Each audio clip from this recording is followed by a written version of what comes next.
हिन वक़्तु असां सां टेलीफोन लाइन ते मौजूदु आहे उतां जो रिपोर्टर हफ़ीज़ शर, उन खां असीं ताज़ी सूरत हाल वठूं। हेलो हेलो, अस्सलाम वालेकुम हफ़ीज़। जी वालेकुम। हाँ हफ़ीज़, हिन वक़्तु ठरी मीरवाह में बरसाति खां पोइ जेका हालति तव्हां रिपोर्टनि में बयानु कई आहे या ॾेखारी आहे, हिन वक़्तु घटी आहे वधी आहे, छा सूरत हाल आहे? जी तस्वीर ठरी मीरवाह में जेको केतिरा ॾींहं लाॻीतो बरसाति हली हुई, उन खां पोइ जेकी तबाही मची आहे उनमें हिकु पासे जेके कामोर आहिनि उहे रोज़ाना चकर ॾियनि था पिया, जीअं चूंडियल नुमाइंदा कूड़ा वाइदा ऐं दिलासा करे हलिया था वञनि। अहिड़ी तरह कामोरनि बि हिन वक़्तु ताईं कुझु बि न आहे कयो। माण्हुनि जा केतिरा ई ॻोठ जेके आहिनि पाणी हेठि आहिनि, सरकारी इदारा इमारतूं अस्पतालूं सभु पाणी हेठि आहिनि। पाणी जी नेकाले लाइ रोज़ाना विज़िट त कयो थो वञे पियो, पर अमली तरह के बि क़दम नथा कया वञनि।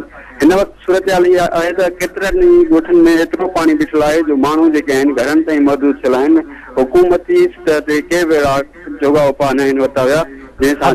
ठरी मीरवाह शहर जी छा सूरत हाल आहे? पर शहर में घटि में घटि पाणी निकितो आहे। कल्ह खां 3 ॾींहं खां उते के ॿ टे वकील साहब आहिनि, उन्हनि असांखे कॉल पे कयो त ठरी मीरवाह शहर में पाणी बीठो आहे। हिन वक़्तु ताईं इंतिज़ामिया शहर में पाणी कढी सघी आहे?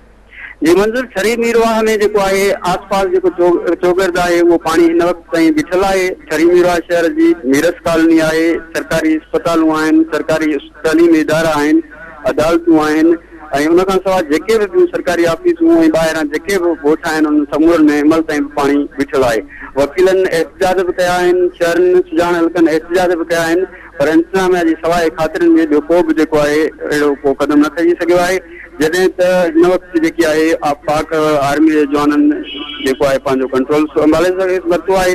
जेके हिन ताईं शहर में त अमली तरह शुरूआत का बि न कई आहे, जॾहिं त ॿियनि ॻोठनि में पंहिंजी निगरानी में कमु करे रहिया आहिनि। गुज़िरियल ॾियारे मेजर जनरल आसिफ नवाज़ पिणु ठरी मीरवाह तालुके जो दौरो कयो ऐं उन जा ॻणती ज़ाहिर कई त हिन वक़्तु ताईं जेके कामोर आहिनि उन्हनि का बि प्रोग्रेस न आहे ॾेखारी। जी मंज़ूर। अच्छा भला हफ़ीज़ इहो ॿुधाइजो त ठरी मीरवाह मां जेके निकिरंदड़ नंढा वॾा रस्ता आहिनि उहे रस्ता बहाल आहिनि या उन्हनि रस्तनि ते पाणी बीठल आहे? जी जेके ठरी मीरवाह जे जेके ख़ासि तौर बहिराड़नि में रस्ता आहिनि उहे त हिन वक़्तु ताईं पाणी जे लपेट में आहिनि, जॾहिं त जेके मेन रस्ता आहिनि उन्हनि ते किथे किथे त पाणी बीठल आहे, जॾहिं त जेके मेन रस्ता आहिनि उन्हनि में हिनमहिल जेकी पाणी जी सूरत हाल आहे उहा थोरी हेठी सतह ते आहे। अच्छा हफ़ीज़, हिन वक़्तु जेको चूंडियल नुमाइंदा आहिनि उन्हनि जो कहिड़ो किरदारु आहे हिते ठरी मीरवाह में? जी तस्वीर जेके ठरी मीरवाह तालुके में ख़ासि करे पीपीए सां लाॻापियल जेके माण्हू आहिनि उहे जेके चूंडियल नुमाइंदा आहिनि उहे तक जा मुसलसल दौरा कंदा रहिया आहिनि। जॾहिं त गुज़िरियल ॾियारे बि फंक्शन लीग जो हिकु ॿ नुमाइंदो हिते पहुतो आहे, पर हिन वक़्तु ताईं उन्हनि अमली तरह पंहिंजे तरफ़ां या हुकूमत जे तरफ़ां कंहिंखे बि का अहिड़ी इमदाद वग़ैरह न आहे ॾियारे सघिया। हिन वक़्तु ठरी मीरवाह में वॾो मसइलो या घुर्ज या ज़रूरत कहिड़ियुनि शयुनि जी आहे? जी वॾे में वॾो जेको ठरी मीरवाह तालुके जो मसइलो आहे उहो जेको आहे बरसाती पाणीअ जो निकाल जो आहे। जॾहिं त हिन वक़्तु जेकी सरसो आहे उहा हिते खाधे पीते जो सामान ऐं ॿियूं शयूं तक़सीम करे पई, त उन में इहे शिकायतूं असांखे मिलियूं आहिनि त जेको खाधो ॾिनो थो वञे उहो गैर मयारी ॾिनो थो वञे पियो।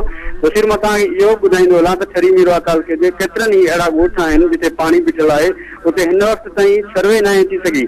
DCO खैरपुर पारां जेकी अंग करे ॾेखारिया विया आहिनि त ज़िले खैरपुर में 9 माण्हू जेके आहिनि बरसाति दौरान फोत थी विया आहिनि, पर उन सिलसिले में जॾहिं असां पंहिंजा जेके अंग करे आहिनि TV न्यूज़ पारां जेके रिपोर्ट कया विया आहिनि उहे हिन वक़्तु ताईं 13 जेके माण्हू आहिनि उहे ठरी मीरवाह में रुॻो फोत थी चुका आहिनि। 500 खां वधीक जानवर मरी चुका आहिनि ऐं हज़ारे माण्हू जेके आहिनि बेघर थियल आहिनि। जी त हा हफ़ीज़, तव्हां पंहिंजो सर्वे जो कमु जारी रखो, असीं तव्हां खां अपडेट्स वठंदा रहंदासीं।